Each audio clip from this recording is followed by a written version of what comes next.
Have you read the book of Nahum? And they're like, Nahum, are you asking my name? Or are you, what do you mean? Is that a book in the Bible?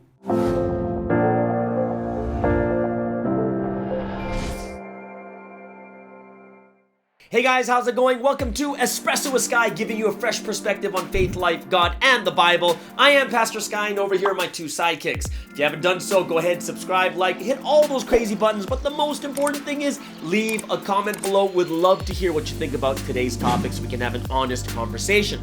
You want to support this ministry? We got PayPal and buymeacoffee.com. All right, so let's get into today's topic. So I've been a missionary and a pastor for about 2 decades now, and I've had this really funny conversation with thousands of believers from around the world, and it starts like this. Do you believe the Bible is the words of God? Yes. Do you believe the Bible is the book of life? Yes. Do you believe that the Bible can give you the answers to your problems in life? Yes. Have you read the full Bible? Well, maybe. I'm not quite, Well, if you take all the books that I've read in my entire life, I might have read it once or twice. If you've read the entire Bible, you know why. It is a conscious decision to read the entire Bible. If I ask the same person, have you read the book of Nahum? And they're like, Nahum, are you asking my name? Or are you, what do you mean? Is that a book in the Bible? If you consciously put your effort into read the entire Bible, you will, and you'll know what's in there. I'm not saying you're going to understand the entire book, and I'm also not saying that because you haven't read the entire Bible, it means you don't know what's going on. Yes, generally speaking, it's very easy to understand where the Bible is going, generally speaking. But to get the details, to have the understanding of the words of God, what is God's heart, what is He thinking, it requires us to study the entire book. Now, here's the thing. If you had a book report, how well do you think you'd do if you haven't read the entire book? Imagine you didn't read the entire book, and what happens is you're writing a book report. What would you say? It can only be general things. You wouldn't talk about any details, a certain incident, what happened here, what's the words that were used. It would be very, very general, and you'd get a very general grade, right? In the same way, we look at the Bible too, if you read the beginning and the end, which most people read, right? They start at the beginning like, oh, let's just go to the New Testament, right? Yeah, when you read the beginning and the end, you have like, I know how it started, and then there's the fall, and then all this bad stuff happened, and then Jesus comes and saves the day, yay! And you know the general story. However, without knowing the details in the middle, you have no idea how everything came about, right? Why are things done in this way in the New Testament? Now, some people will say to me, well, I don't think we should read the Old Testament because it's the Old Covenant and we are in the New Covenant, so we should only read the New Testament.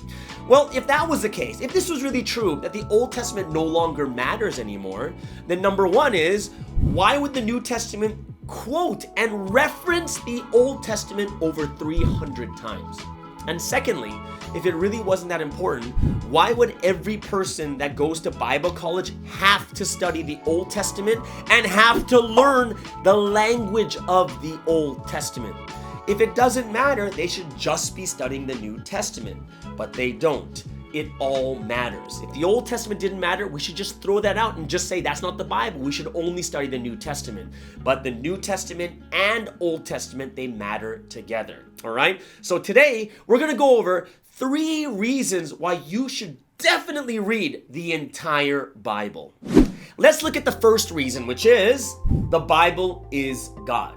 Now, this sounds super simplistic, but I find that people take this really lightly.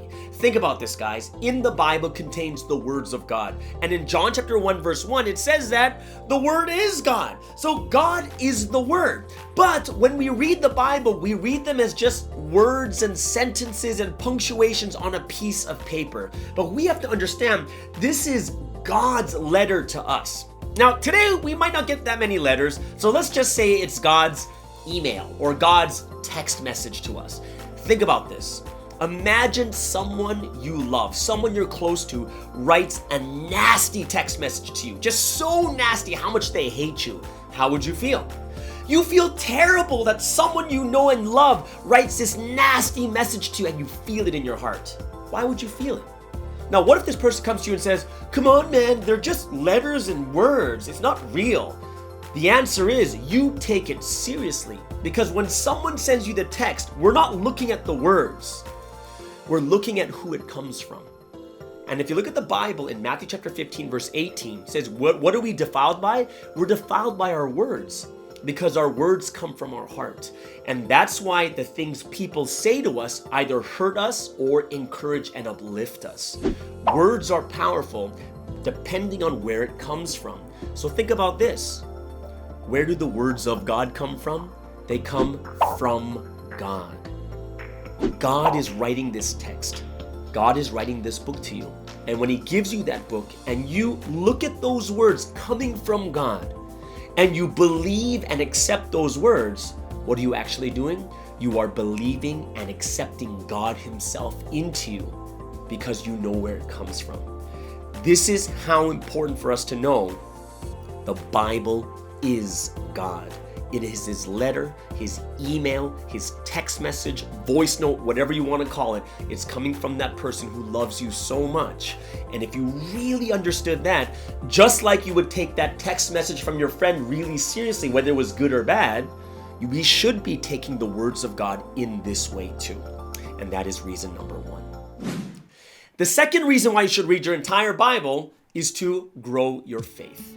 This is how you grow in your faith, is through the words of God. It's through the entire Bible. Now, if you look at Hebrews chapter 5, verses 12 to 14, it shows that there is an elementary level of understanding the word, and there's a mature and adult way of understanding the word. And Paul says you shouldn't be stuck in elementary truths.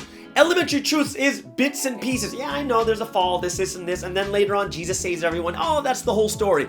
It's not. That is the elementary level. Paul said by this time you should all be teachers. He didn't say just the pastors. Everyone should be teachers. And he likens the words of God to food because that's how we live, right? Matthew chapter 4, verse 4, Jesus says, man shall not live by bread alone, but on every word that comes from the mouth of the Lord. We live by the words of God that comes from the Lord. So even in Hebrews chapter 5, once again, it says we can't just be drinking milk like babies. Our understanding can't be at this elementary level, but you have to raise a level, right? You have to mature in your understanding and start eating solid food like the mature, like the adults do. So how does the words of God help us to grow? Well, if it's your spirit, it's got nothing to do with actual eating. It's about up here, understanding, right? Understanding, realizing. So it starts off with knowledge. Just like school. You start off just learning the knowledge. This happened in 1865 and this happened at this time and this happened here. And you know what? It's kind of boring. It really is. And the Bible in the beginning, when it's just knowledge, it's like, oh my gosh, why do I need to know this? The reason is, if you're at the elementary level, then it makes no sense. But what happens after knowledge? After knowledge is the stage of understanding and realization. It's that moment of epiphany, like, oh, that's why. That makes sense. And what happens? When you have that understanding and realization, it causes you to put the words of God into practice. And you start doing it and trying it and figuring out how to do it. Now, that leads to the final stage, because after all that experience of putting the words of God into action, it leads to wisdom, right? And that is where you begin to really take in, this is what the words of God are saying. And this is when you can really take the words of God and really help yourself and other people with it. This is why you need to read the entire Bible. Bits and pieces only give you the elementary level. You've got to go deep into the words, and that will grow your faith. Now, the third and final reason you should read the entire Bible is to defeat Satan. How many times in our lives have we fallen into temptation, done the wrong things, regret it after, and have to repent and say, God, I'm so sorry. If you want to stop falling into temptation, you need to know the words of God really well. If you look in the Bible, Matthew chapter 4, that's when Jesus was tempted in the desert after 40 days of fasting. What happened? Satan came in with the words. Satan used the words of God. So if you don't know it very well, what's going to happen? You're not going to know how to overcome Satan. But what did Jesus do? Every time Satan tempted with the words of God, Jesus came back with the words of God to overcome him. You got to understand, in the Bible, look at Ephesians chapter 6, verse 17. It says that the words of God is a sword. It is your attack and defense against Satan. It is the weapon that we have to defeat and overcome Satan, and that's why you need to learn the words really well. Why do you need the whole Bible? Because all throughout the Bible, there are hundreds and thousands of different situations of temptations, of overcoming and falling into temptation. And when you understand them well, know which words to use, which words to put into practice, it'll help you in your everyday life. But if you only know a couple of things here and there, when Satan comes with the words of God to you and you don't even know it, what's going to happen?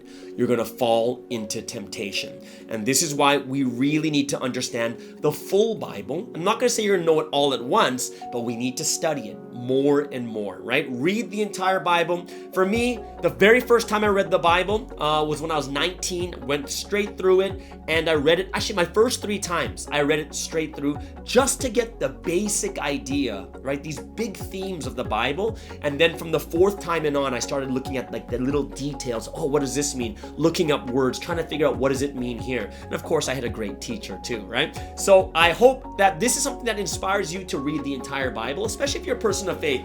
If you've been in faith for like 2-3 years already, you should be able to read at least once at that time. For myself, I'm constantly reading. I want to read it more and more to get more and more knowledge, understanding, realizations, and wisdom too, all right? So I hope that this was a good topic for you guys today and that you guys will take it to heart and be able to start reading the Bible more and more. Thank you so much for joining us. This is Pastor Sky with my 2 sidekicks, Chewy and John Wick. Everyone have an amazing and awesome day, and we'll see you guys again next week. Bye-bye.